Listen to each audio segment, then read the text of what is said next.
दोस्तों नमस्कार। चुनाव आयोग द्वारा 16 अगस्त को एक पीसी करके ये बताया गया कि जम्मू कश्मीर के अंदर चुनाव संपन्न होगा। अगले महीने में 3 चरणों में ये चुनाव संपन्न होना है। सबसे पहले 18 सितंबर को होगा, फिर 25 सितंबर को होगा और जो फाइनल होगा वो 1 अक्टूबर को होगा। और इन सभी का मिला जुला करके 4 तारीख को रिजल्ट्स आ जाएंगे।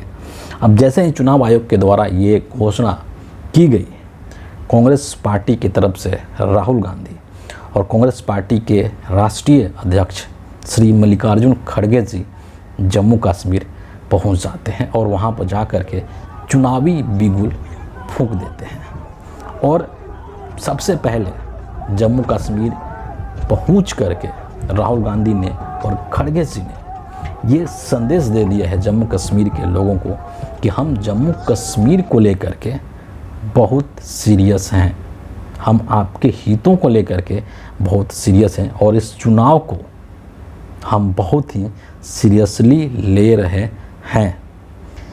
अब जब वहाँ पर पहुँचे राहुल गांधी और खड़गे जी, तो वहाँ पर बहुत तरह की बातें हुई तमाम चीज़ों को लेकर के, और उसमें से कुछ चीज़ें ऐसी है, 3-4 पॉइंट्स मैंने उसमें से निकाले हैं और जो कि बेहद महत्वपूर्ण है, जिसका जिक्र राहुल गांधी जी ने किया, जिसका जिक्र खड़गे जी ने किया और जो कि जम्मू कश्मीर के लिए, वहाँ के लोगों के लिए बहुत ही महत्वपूर्ण है।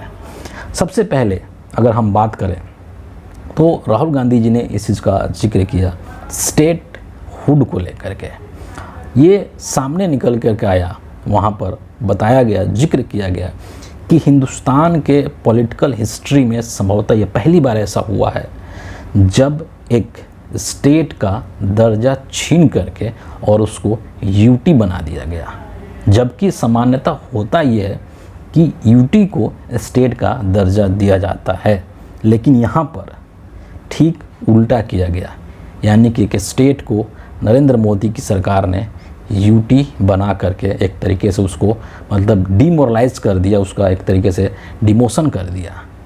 और ये बात जब राहुल गांधी वहाँ पर बोल रहे थे, जब इस चीज़ का वो जिक्र कर रहे थे, तो अप्रत्यक्ष तौर पर उन्होंने ये बोल दिया वहाँ के लोगों को कि ये जो स्टेट हुड का जो मसला है, यानी कि जम्मू कश्मीर को एक पूर्ण राज्य का दर्जा देने की जो बात है, ये इस चुनाव के अंदर हमारे लिए एक बहुत ही महत्वपूर्ण मुद्दा है।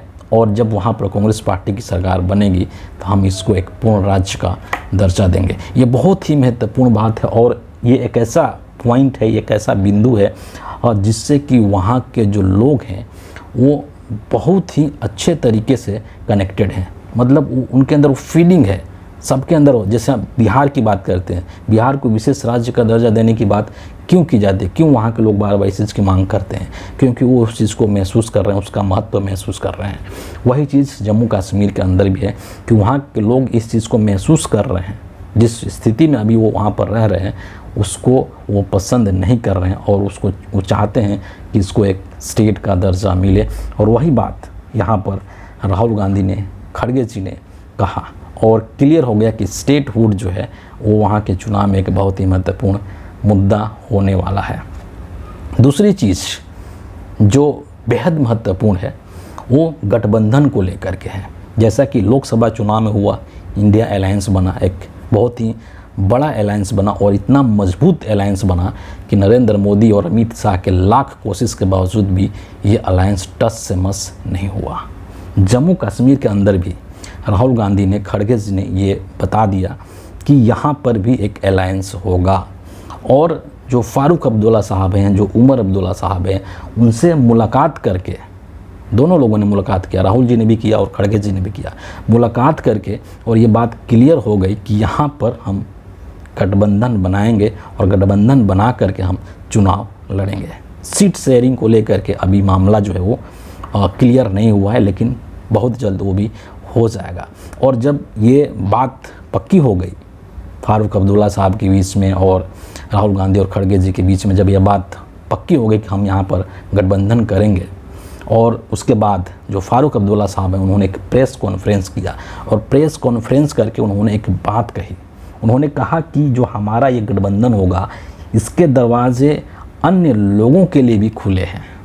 और इस बात के माध्यम से, अपने इस स्टेटमेंट के माध्यम से कहीं ना कहीं उन्होंने जो पीडीपी की महबूबा मुफ्ती हैं उनके तरफ इशारा किया कि अगर वो आना चाहती हैं हमारे साथ तो उनके लिए हमारे दरवाजे खुले हैं और वो आ सकती हैं। और इस चीज़ की जो बहुत राजनीतिक जानकार हैं, जो जम्मू कश्मीर को समझते हैं, वहाँ की राजनीति के ऊपर बहुत बारीक नज़र रखते हैं, उनका ये कहना है कि महबूबा मुफ्ती भी, पीडीपी भी राहुल गांधी के साथ आएगी, इस गठबंधन के साथ आएगी। क्योंकि आज के डेट में हिंदुस्तान के अंदर अगर कोई नेता है, कोई एक बड़ा नेता है जिसने कि जनता का विश्वास जीता है, जिसके ऊपर लोग भरोसा कर रहे हैं, उसका नाम है राहुल गांधी।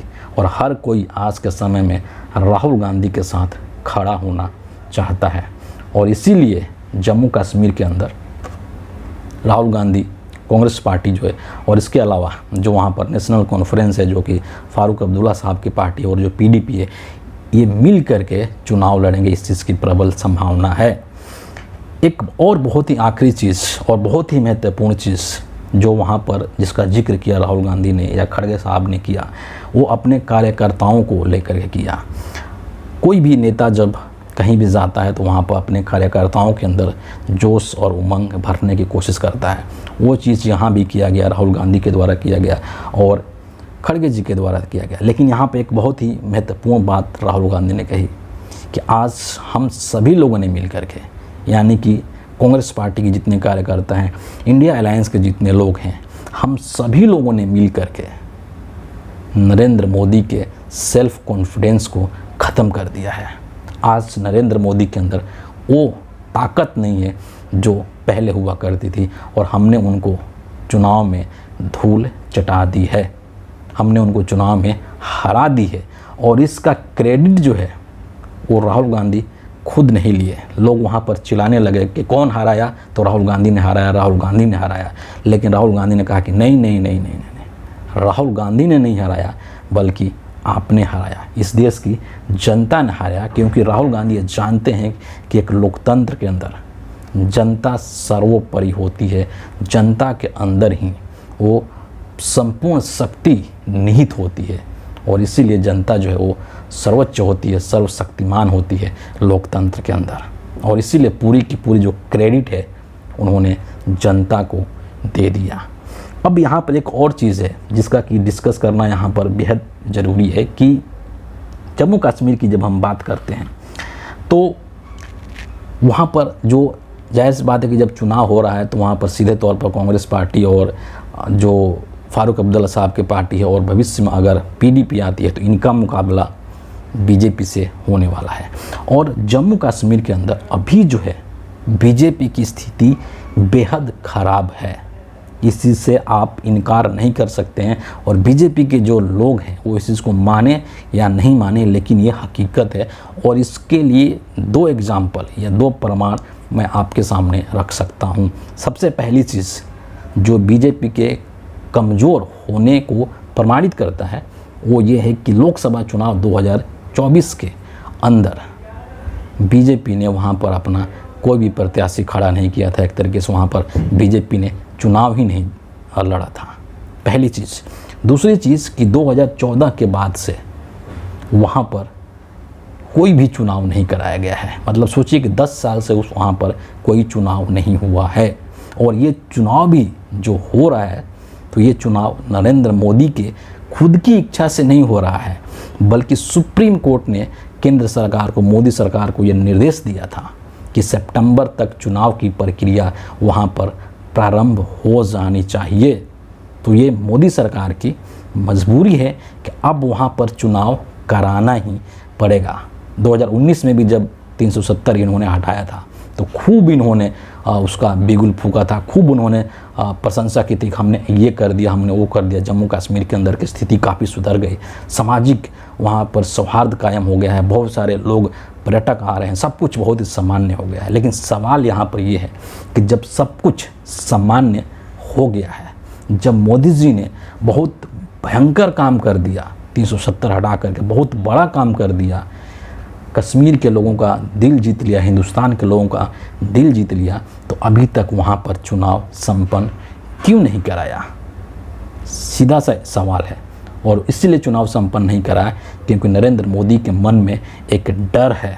नरेंद्र मोदी के मन में ये डर है कि हम वहाँ पर चुनाव हार सकते हैं। और उस डर का वजह क्या है, क्यों डर है नरेंद्र मोदी के मन में?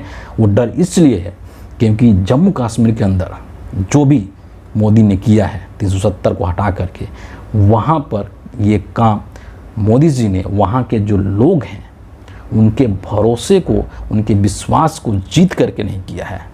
जम्मू कश्मीर के लोगों को भरोसे में मोदी जी ने नहीं लिया, उनका विश्वास मोदी जी ने नहीं जीता, बल्कि अपनी मशीनरी का इस्तेमाल करके, अपने पावर का इस्तेमाल करके, अपनी ताकत का इस्तेमाल करके ये काम किया गया। वहाँ पर पुलिस फोर्स तैनात करके किया गया, लोगों को हाउस अरेस्ट करके ये काम किया गया, ज़बरदस्ती एक तरीके से ये काम किया गया है। लोगों को इंटरनेट बंद कर देगा। आप कल्पना कीजिए कि अगर आपके फ़ोन में 2 दिन तक इंटरनेट बंद हो जाए तो आपकी स्थिति क्या होगी। आज के समय में हर चीज़, आप एक सब्जी की दुकान पर भी जाएं तो वहाँ पर भी आप ऑनलाइन पेमेंट कर सकते हैं। इंटरनेट का इतना महत्व है आज के समय में। पढ़ाई लिखाई से लेकर के तमाम रोज़गार, व्यापार, हर चीज़ आजकल ये सब चीज़ें इंटरनेट के माध्यम से हो रही है। और वैसी स्थिति में वहाँ पर मोदी जी ने कितने दिनों तक, सैकड़ों दिनों तक वहाँ पर इंटरनेट को बंद करा करके वहाँ के जीवन को अस्त व्यस्त करने का काम किया। तो कैसे लोग आपके इस फैसले से खुश हो जाएंगे और क्यों लोग आपको वोट देंगे? तो ये वहाँ की वास्तविक स्थिति है जिससे कि मोदी जी डरे हुए हैं। और नरेंद्र मोदी को पता है कि ये जो चुनाव हो रहा है जम्मू कश्मीर के अंदर, इस चुनाव में बीजेपी हारने जा रही है। और राहुल गांधी को, खड़गे जी को ये पता है कि यहाँ पर हम लोग इस बार चुनाव जीतने जा रहे हैं। और इसीलिए इस चीज़ को देखते हुए वो देख रहे हैं, इस चीज़ को देखते हुए वो वहाँ पर चुनाव की घोषणा होने के तुरंत बाद खड़गे जी और राहुल गांधी वहाँ पर गए, वहाँ के लोगों से मिले जुले, अपने कार्यकर्ताओं के अंदर उमंग भरा, जोश भरा और उनको ये विश्वास दिलाया कि हम लोग यहाँ पर चुनाव जीतेंगे और यहाँ के जो लोग हैं उनका जो सम्मान है उसको हम लोग वापस दिलवाएंगे, यानी कि जम्मू कश्मीर को एक स्टेटहुड का दर्जा हम लोग दिलवा करके रहेंगे। फिलहाल इस वीडियो के लिए इतना ही है। आप सभी का बहुत बहुत धन्यवाद।